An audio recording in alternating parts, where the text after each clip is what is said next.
Retro Rebel Gamecast is brought to you by templeofgeek.com, your one-stop shop for all things geek. You can find all our episodes and fill your sci-fi, fantasy, and geek culture-related needs at templeofgeek.com.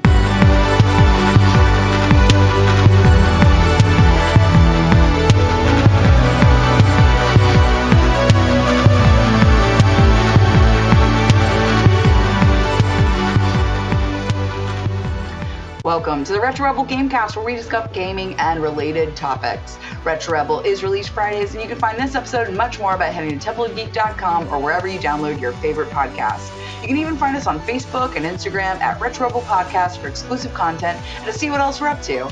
My name is Amanda, and today I'm joined again by special repeat guest host, Steve.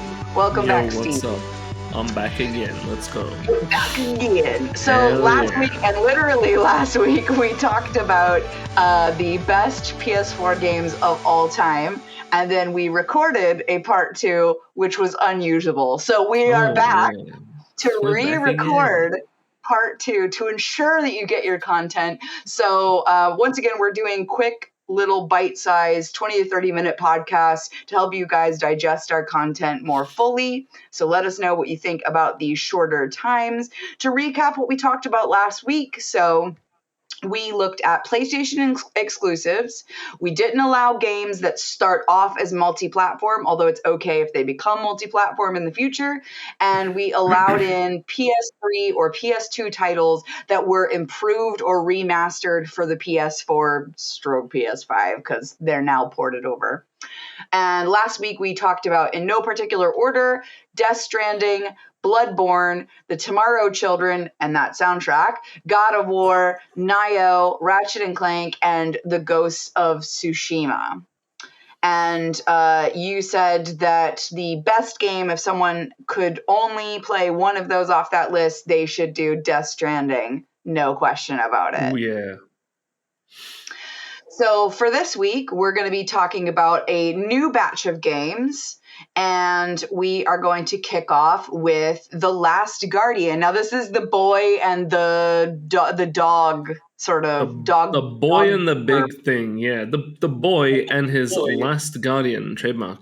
Oh yeah, it follows on from Shadow of the Colossus and Ico. It's the third game in that kind of series, if you like. Although all three of them are kind of unrelated, though they're all set in the same sort of world.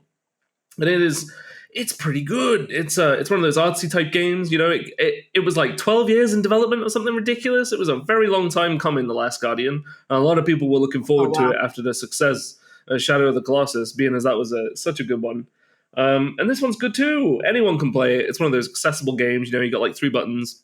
There's a lot of climbing sort of stuff, like Uncharted type, climbing on ledges and that, and puzzle solving between you and the big creature. Essentially, it's it's like a never-ending story type vibe, you know, a little kid and then the huge, Say my monster. name, Trey. That film is so scary, but yeah, man. I love Last that Guardian, film, man. It was great.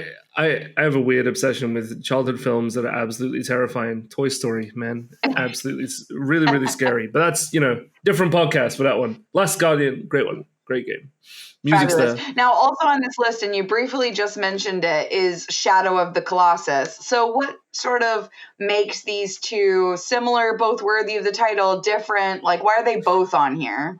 Well, they control very much the same. You got the climbing sort of mechanics. A lot of these games revolve around the movement, the movement, the running, the climbing, the jumping sort of thing. But Shadow of the Colossus is a little different in that it is one little kiddo turns up with a nice horse. Horse is your friend in this one, not big creature. It is, in fact, horse is your best friend. It's a bit of horse riding mechanic, although not too much. The main thing you do is fight these big colossus. Shadow of the Colossus, there's, I can't remember off the top of my head, it's like 14, 15, 16 of them at a time. These huge, gigantic things. You don't know whether they're animal, beast, or mechanical, stone golem types, if there's magic involved. But essentially, follows a boy's journey to take down all these colossus. You can only assume, in the name of love, there's a lady he's got to bring back from the dead, and at this temple, supposedly you can do that. But it's a shout out to Clover Studios before they got absorbed by Capcom. Clover Studios, oh my god, they made some of the greatest games back in the day on the PS2. Shadow of the Colossus was remastered, of course. Play the remaster because it's not just they slap HD textures on it and that's it. It's the same game. They literally do build it from the ground up and it controls a little bit differently. It is great. Great one, great remake on the PS4. That one. A lot of these remakes now we get, right? We're in the age of remakes, and Shadow of the Colossus is definitely a good one. Okay. Now the next one, and I believe last week I pronounced it wrong, so I'm gonna try to do it right. Ni no Kuni? Yeah, Ni no Kuni, man. I'm not huge on the anime vibe or the anime game, and that is what this is. It's like a nice, cutesy anime Pokemon game.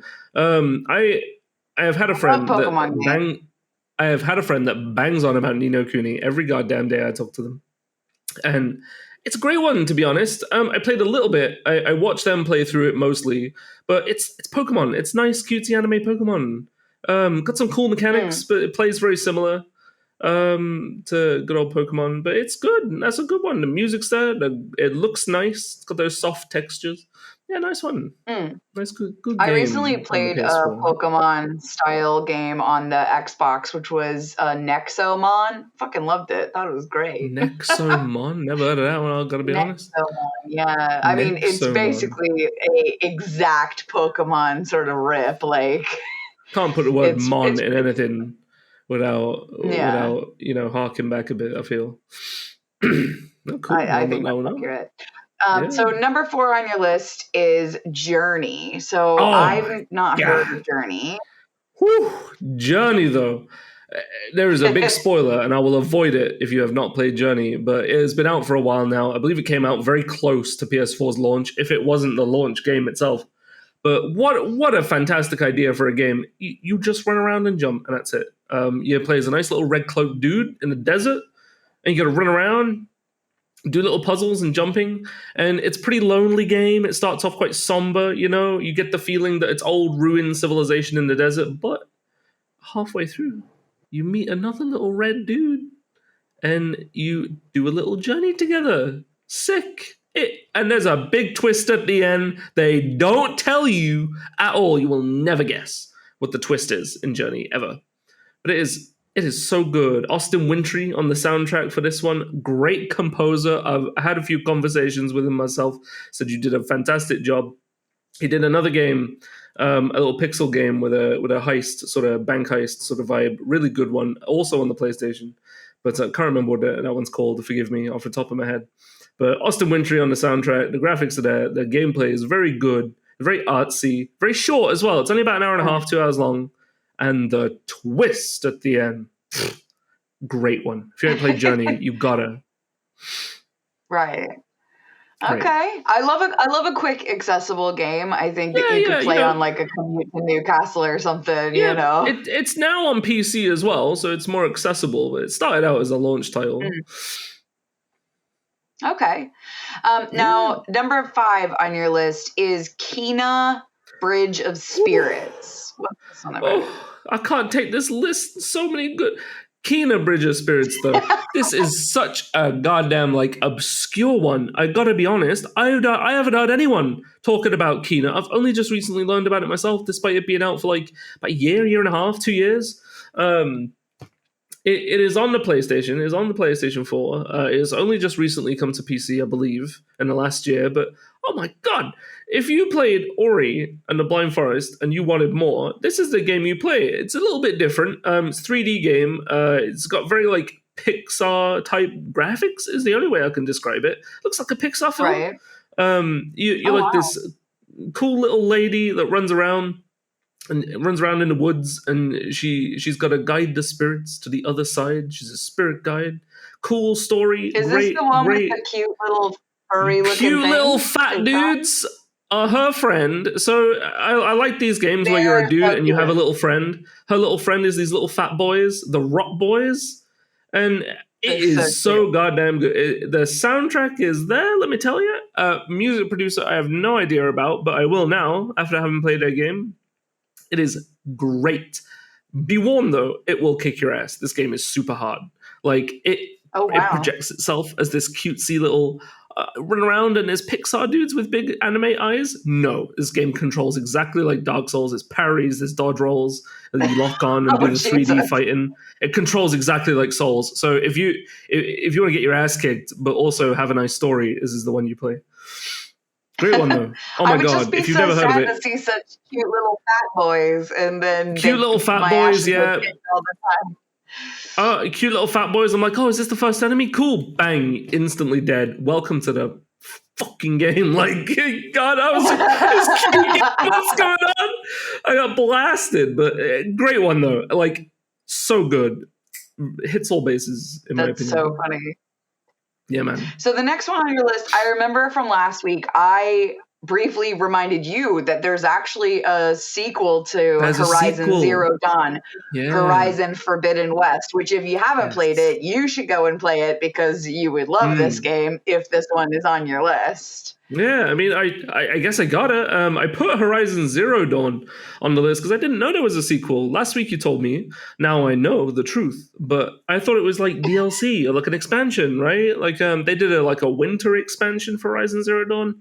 Can't remember what that's called, but no, man, I played Zero Dawn when it first came out, just sitting around bored one day and thought, oh, this looks good. And it came out around that sort of time when we had a bunch of 3D adventure games like Arkham Asylum, Ghost of Tsushima, there's the Spider-Man, there's tons of these 3D adventure games out. And I'm like, fuck it, I'll try one, I guess. This looks good. And you know what? It was good. It's fantastic. Horizon Zero Dawn, great. The story lost me just a little bit, like not that interesting, like nothing like new or groundbreaking as far as the story is concerned. But the graphics, the gameplay, the sound design on the big robos, it's like there's a bunch of monsters around, but they're all robots of like creatures that have gone extinct, right? It's super future, but the people you play as are like primitive society / super future. Like technology is like magic. So it's kind of cool. Like, yeah, like it's good. Very good game. Very accessible. Yeah, I think in the new one, the graphics are like so good that you can even see the vellus hairs on the protagonist's face, like the really soft hairs we all have. It's so crazy, like what they have managed to do. Now, obviously, Horizon Forbidden West was a launch title for the PS5, but I believe, if I'm not mistaken, it's backwards compatible as well because so few people have access to a PS5 at the date of recording, which is November the 1st, 2020. Yeah, those chip shortages, though. It's real. Yeah, it's pretty crazy. All right, so we're nearing the end of the second list that you provided. The next one is, and you bang on about this game, Little Big Planet. Oh yeah, Little Big Planet. Oh my god, years of my life down the drain to Little Big Planet. I used to play this all the time. Stephen Fry coming in with the vocals. This guy talks you through. He is a national treasure here in the UK. If you don't know who Stephen Fry is, absolutely look him up. He is sent from the heavens themselves to see us through to the future. But he narrates this game. It's a platformer. It's like you jump around and do little puzzles. You can like grab onto stuff as a mechanic. There's a button to grab stuff. But the real treasure in Little Big Planet is not just playing through the story. It is making your own levels. It is multiplayer in the sense that, you can sit down with 4 people at a time, and sit down and play through the levels. But you can make your own. It's like not just like some bootleg level editor. The whole game is based around being able to make your own levels and little contraptions and stuff. Like you could put motors on stuff. If it is great. Like hours of my life spent messing around and making little contraptions with a buddy of mine. We would sit down and play Little Big Planet all the goddamn time. And now I learn this is a PlayStation list, right? Little Big Planet's got its origins on the PlayStation, but there is, now that I've learned, a Little Big Planet game on a PC, Sackboy Adventures or something. I'm looking to play that soon. Yeah, but Little Big Planet, there's 1, 2, and 3. There's 3 of them out at the moment. I'll be honest, I have not played the third one, but the first and second one are fantastic. So I imagine the third one would be as well, to be honest. But my boy Stephen Fry, big fan. He has a very soothing and dulcet tone. He obviously listens to the podcast every week, so shout outs to my boy. He's obviously we're best friends. I talk to him all the time. Amazing. And then the last one on your list before I ask you a few questions about this topic in general is the remaster of the original Crash Bandicoot. Ooh, yeah. So again, we're in the age of remasters and remakes. I gotta be honest, Hollywood looking a bit creatively bankrupt at the moment. It's all just rehashes and nostalgia cashing in. But with Crash Bandicoot, I gotta be honest, you get 3 games for a start. You buy this for the price of a normal game. You get 3. You get the first one, the second one, and the third one. It's the Insane Trilogy, it's called. But it's on the PlayStation. It's on a bunch of platforms, but it's on the PlayStation. And it is not just another HD textures slapped on, re-release, whatever. They built it from the ground up. Naughty Dog doing us justice here, the developers, but it is great. Like, it's all new. They've redone the music, they've redone the graphics, all the cutscenes are redone and done differently. I'm not sure if the voices are redone, but I think they are. It sounds like they are anyway. There's no crust. Like with a lot of these remakes, especially with old games, you have crust. There's like old crust left behind, and you can tell it's all compressed, like MP3s of the voices they've recorded on the old CD drives. But with this, it is all brand new, it is all good, and it will kick your ass. The goddamn pig level and the bridge level. If you know, you know. The pig level and the bridge level, you will tear your hair out. It is goddamn Crash Bandicoot is so goddamn hard. Games in the 90s did not fuck around. Does the remaster give you the option to because you know how the Halo remasters, you can toggle back and forth between the old graphics and the new graphics so that you can really enjoy what's been enhanced. Does it let you do that? No, I don't think it does. Because that's my favorite thing. Because in my mind, I remember this amazing game, and I'll be playing original Halo or whatever with the the remaster, and then I'll tab back. I was like, what was I playing before? Yeah. It's just blocks. Yeah, it's just blocks. I don't think you can do that. I'll correct. Feel free to correct me if I'm wrong, but I don't think that's a feature on the Crash Bandicoot. I think purely because they have literally done it all from the ground up. They would have to do the original game from the ground up, right? I don't know anything about game development, so don't take my word as gospel. I don't know anything, right? You don't want to say something on the internet because that is the worst thing you can do ever. So I don't know nothing. I don't know anything. An option. I'm a dumb. Yeah, I don't know nothing, but it wasn't an option when I played it. Right. Well, before we say goodbye to this topic, I'm going to ask the question that I'm sure everyone's going to ask, and that is, where is Uncharted and where is The Last of Us? Oh, cool. Yeah, we said this last week. So no Uncharted. I never played it, and Uncharted fits in that category of games for me. Don't get me wrong, Uncharted, fantastic game. I've seen a lot of the gameplay. I've seen a friend play it, but it fits into that category of game for me. It's a cover shooter, right? There's these cool cinematic moments. He's falling out of the plane, or the train's hanging off of the cliff and you gotta climb up while it's falling down around you. It's sick. But otherwise, the other gameplay that I've seen, it's a cover shooter. You sit behind cover and wait to shoot the enemies when they reload the gun. I don't like those kind of games. I gotta be honest, I'm not a fan of the cover shooter. So that's why Uncharted ain't on here. My own opinion, I guess, not to discredit the game, because Uncharted, it is a fantastic, it's legendary, right? Everyone knows and likes Uncharted. And Last of Us, okay, I'm gonna get blasted here. I just said you can't say things on the internet, but The Last of Us is boring as fuck. I'm so sorry. Oh. Story, great. It's one of those accessible games that people that don't play games play, because people that do play games will say that it's boring. I want to direct all your attention to a cool dude called Video Game Donkey. Look up Video Game Donkey's review of Last of Us, and you will know exactly what I'm talking about. It is ladder simulator. You put up a ladder and listen to two people talk. I'm watching a movie. I'm not playing a video game. It's boring.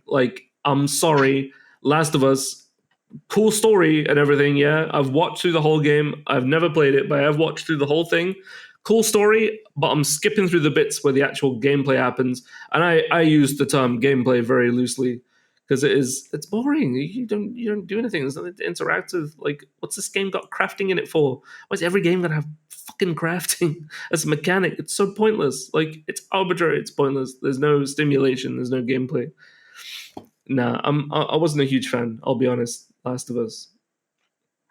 I Just was watch a trying to dude put look a up ladder up. the other game that you might also not be a fan of. What's And that? gosh, what was it called? Quantum Quantum Quantum Break. Did you ever play that game? Break? Quantum No, I Break. gotta be honest. Let's look it up. So it's Quantum funny that you Break. say that The Last of Us is like a movie. So Quantum Break is actually like a cinematic experience where they have a real sort of television show filmed in between for your cutscenes. It Oh. is. I mean, I love it. I was obsessed because you see different things Oh. based on the decisions that you make and stuff. Yeah, But it's like an actual TV show inside a video game. yeah, I see that. I'm seeing one thing that immediately puts me off of this game, and that is the third person camera angle of the guy shooting the gun, sitting behind a bunch of barrels. Third person shoot game, sit behind the barrel, giving me cover shooter vibes. I don't know about that. I mean, Yeah, yeah. listen, there was cover shooter elements, I have to say, but I am Hmm. very much a run and gun, and I think like at a certain Yeah. point, I remember beating the game, so I feel confident that it wasn't a cover shooter because the only cover Hmm. shooter I know that I've ever beat is Gears of War. Gears of War, yeah. Gears Yeah, of War, I mean, which Gears of War has some pretty good elements, I think. Then now that yeah, they I mean, have the little ticker, there's less covery and more there's running like and gunning. there's different stuff you have to learn with Gears of War though. Like there's different monsters and stuff, right? It's not just like shoot the guy Yeah. that's reloading the gun. There's monsters and aliens and stuff, and you chop them up and do execution moves on them. There's a little bit there that's a Yeah. little different, right? Like fair enough with Gears of War. I did play that one like when I was 12, and it was good. Like Gears of War, yeah. I've borrowed a friend's Xbox once, and it was good. I like Gears of Okay. War. Well, I I'm wanted to just explore the cover shooter That's narrative fair. briefly. I don't want to get I'm just too not. far off topic, but I'm just not like a huge shooter person. I'm shooting the gun is fine. Like if we're talking Doom or something where you run around quick and shoot the gun and there's other stuff going on, okay, I'm in it. But if it's just shooting and that's all you do, you know, the best John game of all America time, dude. Nuko. John America has to save the president and shoots the Russian or Arabian bad guys. Yeah, I'm good. Like I'm chilling for that. I'm good. Amazing. I love it. All right, I'm so good. out of this list, I'm going to ask you the same question that I asked about the first list. If someone only has time to play one of these games, which is the one? I'm pretty sure last time, and I will say it again. I'm sure now. It was either Shadow or Journey. Honestly, I'm pretty sure I said Shadow of the Colossus last time, with a close second being Journey. I think you Just did, yeah. you just can't beat Shadow of the Colossus. It encapsulates a lot of things about video games. It's very stimulating. There's a lot of different things to know and learn. There's like 3 buttons, so it's very simple and accessible. There's nice horse. You can pet the horse. It's one of the first examples of a game where you can pet the animals. But it's got the music, it's got the graphics, it's got the story, it's got everything. With Journey being a close second, because it is also like Journey's got 2 buttons. You run and you jump, and that's it. Like Journey is so Right. accessible to, and it is great, stimulating. The music's there, the graphics, everything, and the twist at the end is so good. And honorable mention to Kina because it is obscure and deserves more love, and that is also a really good one. Just not as accessible. Not anyone could just pick up Kina because there's a lot of different stuff going on, and that you have to learn is overwhelming. The amount of stuff it gives you. There's like fucking 2 million buttons to do all that you press a button, and now every other button does something different. Like I don't know. Kina, not anyone Oh could just wow, pick up. yeah, I that feel that is pretty challenging actually. very Even my overwhelming. muscle memory struggles with those sort of games, especially Mm. if I put it down for a day or two. I'm coming back and I've forgotten how to control the thing. So Yeah, I it's think yeah, that is a overwhelming. challenge. Like Okay, well, it constantly, like with Kina though, like if you're into games and that, it constantly throws new challenges at you. It will just out of the blue, you'll just be running through the woods. Okay, little enemies I've fought before, cool, and then it will just bang throw something completely different at you, just out of the blue. This isn't even a special area or anything, or like you haven't been through any special checkpoints. Bang, 2 brand new monsters you've never fought before. Oh my god, what's going on? It's so good, constantly. Oh my god, constantly.